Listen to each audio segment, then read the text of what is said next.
Tinatanong nila sa akin guys kung naniniwala daw ako sa second chance. Ang sa akin naman, depende naman yun sa asukal na nilagay mo sa kape. Tapos, pag tulog na yung bata, tsaka ka na lumabas. Kasi hindi mo naman malalaman na mabaho yung kanal pag inom mo yung manok na bagong luto eh.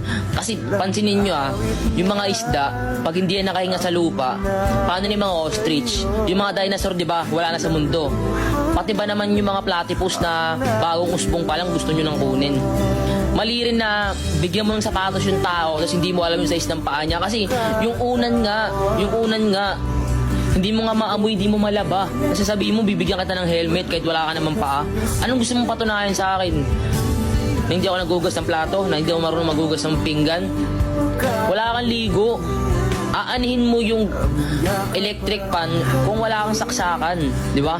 Di ba? Isipin nyo na lang guys, isipin nyo yung thermos, pag lumamig yan guys, wala kang magagawa. Yung mga